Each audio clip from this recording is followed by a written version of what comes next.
जब दुश्मन की गोली चलती है तो वो गोली देख के ये नहीं निकलती है कि ये पैरामिलिट्री का जवान है और ये आर्मी का जवान है। लेकिन इन्होंने हमें कभी CAPF बनाया, कभी पैरामिलिट्री फोर्स बनाया। इन्होंने हमारा ऐसा बेड़ा कर दिया, हमको खच्चर बना के रख दिया। नमस्कार, आप देख रहे हैं जनता लाइव न्यूज़ और अभी हम मौजूद है दिल्ली के जंतर मंतर पे, जहाँ पे कुछ अर्धसैनिक बल, पूर्व अर्धसैनिक बल के जवान हमारे साथ मौजूद हैं, जो कि सरकार के खिलाफ अभी अभियान कर रहे हैं, यहाँ जंतर मंतर प्रोटेस्ट कर रहे हैं कि इनकी मांगे पूरी की जाए और जो भी चीज़ें हैं इनकी पास्ट में वो इनकी पूरी की जाए। सब क्या आपकी क्या मांग है सरकार से? हमारी मांगे ये हैं कि एक तो हमारी 1 रैंक 1 पेंशन OROP अभी इन्होंने ख़त्म कर दिया है 2004 से। हमें मिलती है पेंशन, ऐसा नहीं है, लेकिन हमारी जो भावी पीढ़ी है, जो आगे का जो वंशज हैं, वो क्या कहते हैं, उनकी पेंशन नहीं होगी। तो उससे उनके जो आगे जो नेक्स्ट ऑफ किन है वो भूखों मरेंगे, उनके बच्चे परेशान होंगे। क्यों? और कोई आय का स्रोत नहीं। तो ये सब चीज़ें, ये समस्याएं हैं कि एक तो हमारी पेंशन, ओल्ड पेंशन स्कीम होना चाहिए, और आर्मी से ज़्यादा हमारी आर्मी बड़ी सेना है, हमारा हम सम्मान करते हैं उस सेना का, ऐसा नहीं है, लेकिन हम उससे कमतर ड्यूटी करते नहीं। ये मैं लिख करके देख सकता हूँ। हम बॉर्डर पे रहते हैं, हमारे जवान हाई एल्टीट्यूड पे रहते हैं। आप इधर चले जाओ 50 से 55 डिग्री सेल्सियस टेम्परेचर में रहते हैं। लेकिन कष्ट ये है कि हमारे जो सिपहसालार हैं, जो शासन है, मुंह पे कहेंगे मोदी जी जाएंगे ITBP और CISF और BSF को मिठाई खिलाएंगे मुंह में दे करके। और सबसे बड़ी बात, हमारी जो भारतीय मीडिया है वो कहेगी कि भारतीय सेना को मोदी जी ने मिठाई खिलाई। अरे राम राम, भारतीय सेना को नहीं खिलाई, ये खिलाई CAPF, BSF, CRP, ITBP के जवानों को, अर्धसैनिक बल के जवानों को। लेकिन कष्ट ये होता है कि श्रेय पूरा ले जाती है। और मैं यहाँ पर भरसक आलोचना करता हूँ कि आर्मी के अफसर भी नहीं चाहते कि BSF, इनके अर्धसैनिक बल का कोई भला हो। हमारे शासन के लिए मैंने खुद सुना है, मैं BSF में जब 69 में भर्ती हुआ था, उस समय में BSc था, और PG कॉलेज अम्बा जो माना हुआ कॉलेज है, 86 है, वहाँ से मैं जब आया यहाँ पे, तो ये हम जो है ना आर्मी एक्ट, उसमें कौन सा, उस एक्ट से थे जिसमें, उस एक्ट को अगर ये लागू करते हैं तो हमें पेंशन बराबर मिलनी चाहिए थी। लेकिन इन्होंने हमें कभी CAPF बनाया, कभी पैरामिलिट्री फोर्स बनाया। इन्होंने हमारा ऐसा बेड़ा कर दिया, हमको खच्चर बना के रख दिया, खुसरा बना करके रख दिया। न आदमी है, न मर्द है, न औरत हैं, न मर्द हैं, यानी खुसरा, हिजड़ा। क्यों? कि न तो हम अपने आप को वर्दी पहनी है हमने सेना की, हमको दुनिया कहती है सेना आ गई, सेना आ गई, सेना नहीं आई। हम BSF के हैं, हमें वो फैसिलिटी नहीं है। हमारे जवान को इतनी बुरी हालत है, मैं आपको बता रहा हूँ, मैं तो चलो रैंक से, सूबेदार रैंक से आ गया रिटायर। हमारे जवान कई जो है ना सिपाही रैंक से ही आ गए। आज उसको 13,000 14,000 पेंशन मिल रही है, एक हवलदार यहाँ। दूसरी बात, जब हम भर्ती हुए थे उसके बाद पेंशन सिस्टम था, लेफ्टिनेंट बनेगा जवान, फिर नायक बनेगा 2 फीती लगेंगी, फिर हवलदार बनेगा 3 फीती लगेंगी, फिर वो डायरेक्ट सब इंस्पेक्टर बनेगा। ये प्रोसीजर था पहले। अब आजकल इन्होंने क्या कर दिया है, इन्होंने किया है कि कांस्टेबल से सीधा हवलदार बनेगा। तो जो प्रमोशन पॉलिसी थी वो ऐसी डगमगा गई कि 20 साल तक किसी को प्रमोशन ही नहीं मिलेगा। और सबसे बड़ी विडंबना ये हुई कि हमारा जो जवान लेफ्टिनेंट जब बनता था तो उसको लाइसेंस मिल जाता था सफ़ेद चद्दर का, गार्ड कमांडर बनेगा।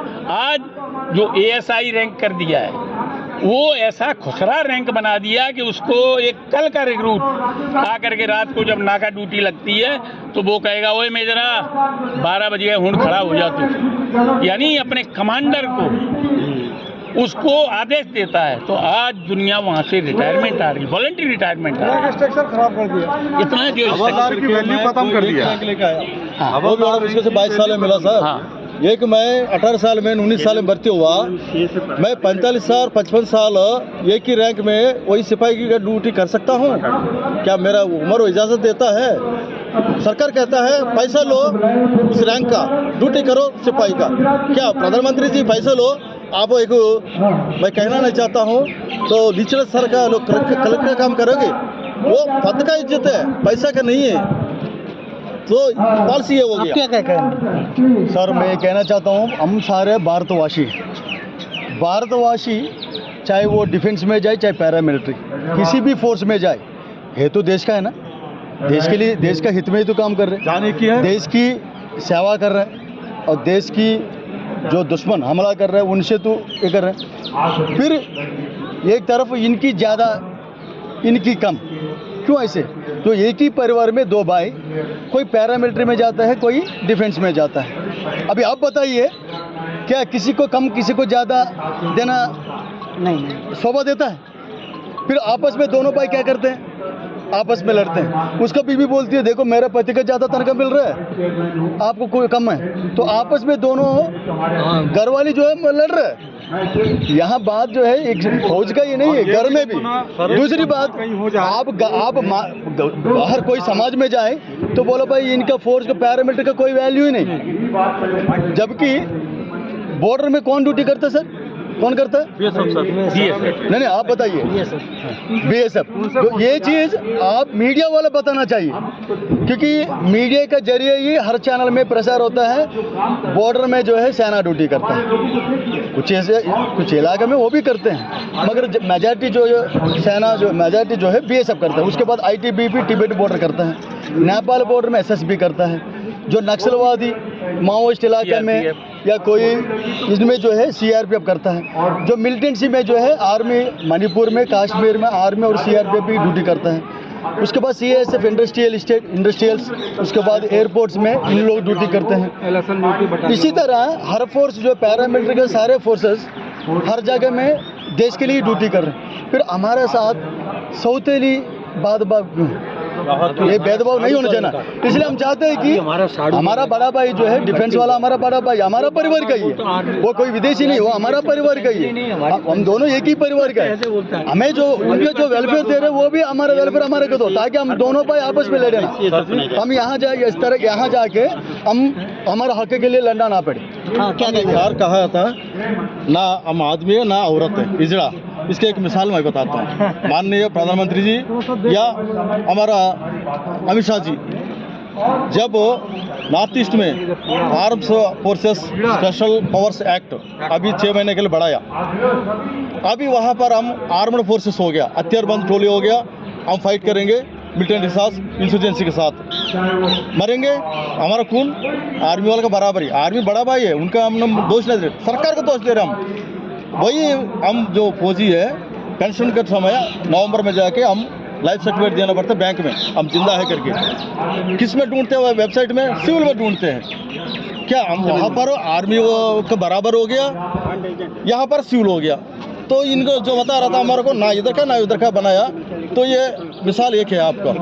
सरकार एक टाइम से पेंशन खत्म करने की भी बात करती है, तो क्या आप क्या कहना चाहते हैं उस बारे में? क्या सर सबसे पहले तो मैं ये कहूँगा कि जैसे सर ने बताया कि एक परिवार से यदि 2 भाई हैं, एक माँ बाप के सिर्फ 2 लड़के हैं और एक लड़का आर्मी में जाता है और एक लड़का पैरामिलिट्री में जाता है, वो ये सोच के नहीं जाता ये पैरामिलिट्री और ये आर्मी ये दोनों अलग है, ये दोनों सोचते हैं कि ये दोनों एक ही और दोनों देश की सेवा करते हैं। विडंबना देखिए, यदि कहीं भगवान ऐसा करता हो या ना कर रहे, वो दोनों बेटे शहीद हो गए एक माँ बाप के, एक ने आर्मी में सेवा दी और एक ने पैरामिलिट्री में। आर्मी वाले को चिल्ला चिल्ला के सरकार भी शहीद कहती है, सब कुछ शहीद कहता है, और एक पैरामिलिट्री को बोलता है ये मर गया। सोचिए उस माँ बाप पे क्या बीती है। एक बेटा उसका मारा गया, एक बेटा उसका शहीद हो गया, दोनों ने देश के लिए अपनी कुर्बानी दी, तो सोचिए उस परिवार पर क्या बीतता है। पहला। दूसरा, पैरामिलिट्री का जो गठन हमारे देश में हुआ था वो जो है आर्म फोर्स के अंडर में हुआ था। आर्म फोर्स के अंडर में आर्मी, नेवी, एयर फोर्स भी बनी थी और पैरामिलिट्री का गठन भी आर्म फोर्स के अंडर हुआ था, जिसको कि माननीय उच्च न्यायालय दिल्ली ने भी माना है, सुप्रीम कोर्ट ने भी माना है, अभी भी मान रही है। लेकिन उसके अगेंस्ट में हमारी केंद्र सरकार जो है जाती है और बोलती है कि पैरामिलिट्री फोर्स जो है आर्म फोर्स के अंडर में नहीं आती है। ये कैसी विडंबना है। हम यदि आर्म फोर्स के अंडर में नहीं आते हैं तो फिर हमको देश सेवा के लिए आपने क्यों खड़ा किया? पैरामिलिट्री को आपने क्यों खड़ा किया? पैरामिलिट्री कोई अपनी ड्यूटी करने में कहीं कोताही की है आज तक? नहीं की है। लेकिन दर्द तब होता है कि जब एक को शहीद और दूसरे को मारा गया कहा जाता है। ये सबसे बड़ा दर्द का कारण है। क्या आपको भी लगता है कि सरकार जो है पैरामिलिट्री फोर्स और आर्मी में भेदभाव कर रही है कहीं? ये बिल्कुल 100% से ज़्यादा भेदभाव कर जरूरत से ज़्यादा। सौतेली कर रहे हैं। ब्रिटिश ज़माने में भी पेंशन मिलता था, आज़ाद फोर्स का टाइम पर भी पेंशन मिलता था। इनको ये लोग खुद पेंशन ले रहे हैं। वो क्यों ले रहे हैं? खुद पेंशन ले रहे हैं। ये पैसा किसका है? हमारा पूरा भारत का जो नौकरी कर रहा है, हमारा जो GST वगैरह लग रहा है, जो हम लोग जमा कर रहे हैं, यही पैसे तो ये लोग मौज उड़ा रहे हैं। संसद में 1 रुपए का चाय 10 रुपए का खाना इंडिया में कहीं है ऐसा? वो कौन पसीना किसका? हमारा है।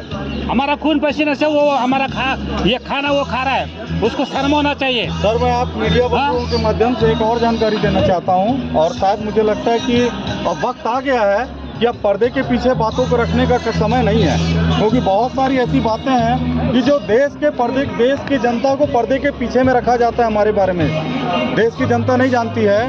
हम पैरामिलिट्री के जवान जो कि अपनी जान हथेली पर रख करके देश की सुरक्षा, देश की आन बान शान के लिए 24/7 खड़े रहते हैं। सर, उनके ऊपर सिविल सर्विस एक्ट लागू होता है, CCS कंडक्ट रूल। हमको सिविलियन माना जाता है, नॉट फॉर फौजी। हम फौजी अपने आप को कहते हैं, बस हमको सरकार फौजी मानती ही नहीं है, और फौजी सिर्फ मनाम के लिए कहती है। हमारे ऊपर CCS कंडक्ट रूल लगाती है, और उसी CCS कंडक्ट रूल के तहत जो है हमको बोलते हैं कि आप जो है NPS ले लो, UPS ले लो।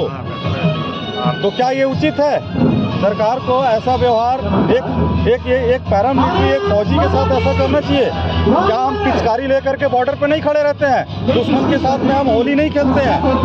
आप क्या कहना चाहते हैं? जो भेदभाव हो रहा है सरकार के द्वारा, क्या कहना है? भेदभाव बहुत ज़्यादा हो रहा है। मैं ये कहना चाहूँगा, हम लोग काफ़ी पुराने आदमी हैं। हम लोग पहले खाकी वर्दी पहना करते थे, हमको धीरे धीरे करके कैमोफ्लेज में ले आया, और उसको दिखाने के लिए हम फौजी हैं। ये कैमोफ्लेज वर्दी पहने ना, ये दिखावा के लिए केवल कि हम फौजी हैं, लेकिन अंदरूनी तौर पर कोई फौजी नहीं है। देखा जाए तो बिल्कुल फौजी नहीं है। सिविलियन मानती है। हमें केवल एक खाल पहना दिया गया, धीरे धीरे खाल। हम लोग पहले खाकी पहनते थे, फिर धीरे से कैमोफ्लेज लाया। आप क्या समझते हैं हम लोग फौजी हैं? लेकिन हम अपने मन से फौजी बोलते जरूर है, लेकिन सुविधाएं नहीं मिल रही है, कोई सुविधा नहीं मिल रही, इज्जत नहीं मिल रही है। हम लोग का आज तक ऑफिस नहीं बना। रिटायर होने के बाद में हमको हमारा एक ऑफिस नहीं बना, बताइए।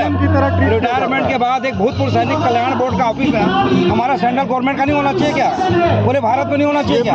कोई सैनिक कल्याण हम लोग कोई ऑफिस नहीं, बताइए। भारत में कहीं नहीं। आज हम इस तरह हरकत करें एक डिसिप्लिन का आदमी, ये शोभा नहीं देता है। हम एक डिसिप्लिन की नौकरी करके आए हैं, और हम इस तरह हरकत कर रहे हैं, अच्छी बात नहीं है। आज ये करने मेरी बात को पहुंचाइए आप। आज ये नौबत करने का क्यों आ रहा है? हमें बेसिक सुविधाएं नहीं मिली है। आज जो सेना के अंदर जो सुविधाएं हैं, हम लोग वो दिक्कत नौकरी किया, वो उनके लिए वो डिजर्व करते हैं। क्या हम डिजर्व नहीं करते? ये जो हम भी डिजर्व करते हैं। जो CRP, BS, ATP जो भी है, जो एक्ट बनाया है, वो फोर्स एक्ट से बनाता है। दूसरी बात है, फोर्स के अंदर जो हम लोग को पनिशमेंट भी देते हो, आर्मी के तौर की जो पनिशमेंट देता है, हमको वही पनिशमेंट मिलता है, पुलिस का पनिशमेंट। अगर हम सिविल है तो कर दो, अब हमको सिविल कर दो, 8 घंटा ड्यूटी कर दो, बॉर्डर को तू संभालो, बॉर्डर को तू संभालो भाई, हमको 8 घंटा ड्यूटी दो। क्या कहना चाहते हैं आप? मेरा नाम GSP Subramanyam, Andhra Pradesh state joint secretary. Bharat border 15,155 kilometre, 0.750 border है। Paramilitary forces the first line defence union armed forces of India declare किया दिल्ली हाईकोर्ट 11 जनवरी 2023 में।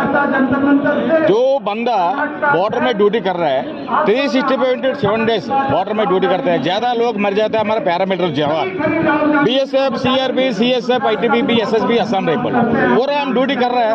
वेलफेयर पूरा बॉर्डर आज तक बॉर्डर देगा नहीं, वो पूरा वेलफेयर उसको मिल रहा है। ये कौन सा राज्यांग में लिखा हुआ सर? ये कौन सा राज्यांग में लिखा हुआ? हमारा 31 दिसंबर 2003 तक पेंशन मिल रहा है।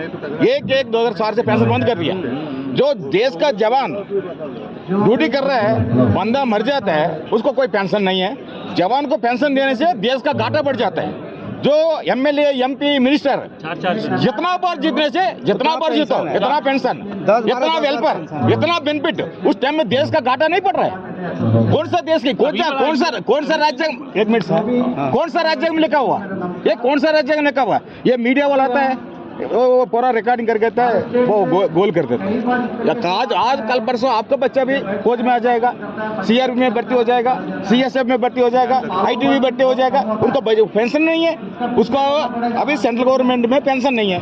अभी जो बंदा यहाँ मर जाता है उसको पेंशन नहीं, मैं एक माँ का बेटा, ये की बेटा, वो आंध्र प्रदेश में साउथ में वो बंदा हिंदी नहीं आता है, हिंदी नहीं तो आंध्र साउथ वाला सोचता है वो सेंट्रल गवर्नमेंट एम्प्लॉय है, वो सारा बेनिफिट मिलता करे, वो वहाँ से वो गवर्नमेंट जो सोचता है। यहाँ कोई सेंट्रल गवर्नमेंट को पेंशन नहीं है, कोई वेलफेयर नहीं है, वो स्टेट गवर्नमेंट है, वहाँ स्टेट गवर्नमेंट को वेलफेयर नहीं मिलता है। बच्चा का वो जो जवान का परिवार वहाँ उसको मदर पेरेंट्स पूरा मदर में आ जाएगा, वो कैसे जाएगा? लड़का मर जाएगा तो ये वो बोलते हैं CCS conducted 1972 act, central civil service जो बिजली का office, current office, municipality office, revenue, road शाखा, ये पूरा सिविल सर्विस में आता है। ये सिविल सर्विस में कहाँ आएंगे? 365/7 आवर्स वाटर पे ड्यूटी करता है, पैरामिलिट्री ड्यूटी पूरा। जो रूलिंग है, कोई भी गलती जमा करने से आर्मी जैसा, डिफेंस जैसा उसको पनिशमेंट देता है। वहाँ पर डिफेंस जैसा देता है। मांग क्या है आप लोगों की? मांग क्या है सरकार से? मांग क्या है? Old pension, 1 rank 1 pension sir हमारा मांग है, जो सौतेला व्यवहार बंद करें। 1912 में के डिफेंस और पैरामिलिट्री के बीच में जो सौतेला व्यवहार है, क्योंकि दोनों एक ही धरती माँ के पुत्र हैं, दोनों एक ही धरती माँ के पुत्र हैं, वो डिफेंस के कर्मी और पैरामिलिट्री के कर्मी, तो दोनों के प्रति सौतेला व्यवहार सरकार बंद करे। और आपके माध्यम से मैं ये पूछना चाहता हूँ, हम arm force of the union नहीं है, पैरामिलिट्री को आप arm force of the union Bharat सरकार आज की डेट में नहीं मानती है, तो आप ये बताइए मणिपुर में आपने arm force special power act क्यों लगाया, और वहाँ पर सीआरपीएफ बीएसएफ को ड्यूटी में आप क्यों लगाया? आपने जम्मू कश्मीर में आपने arm force special power act लगाया हुआ है, वहाँ पे सीआरपीएफ बीएसएफ को आपने ड्यूटी में क्यों लगाया, जब वो arm force of the union के सदस्य है ही नहीं?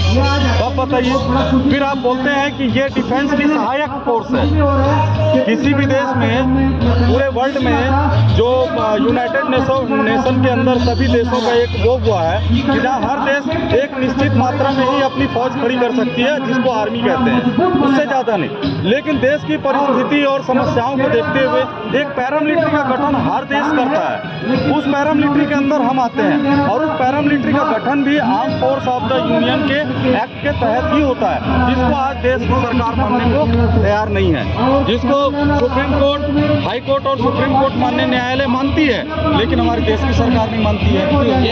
एक माँ का बेटा, दो बेटा, एक बेटा का दूध है, एक बेटा का पानी है, ये कौन सा राज्यांग में लिखा हुआ है? एक अभी जो पुलवामा में 40 जवान मर गया, 40 जवान मर गए, तो यूनिफॉर्म है जो डिफेंस का, बीएसएफ का, सीआरपी का एक जैसा यूनिफॉर्म है। पब्लिक ये सोचता है नहीं ये डिफेंस आर्मी वाला है, उसको जब 40 जवान मर जाने, 40 जवान जो मर जाते हैं, पब्लिक क्या सोचता है? ये आर्मी वाला मर गया, तो पूरा पैसा तो आर्मी फ्लैग फंड डे 7 दिसंबर 1947 में वो ओपन किया हुआ।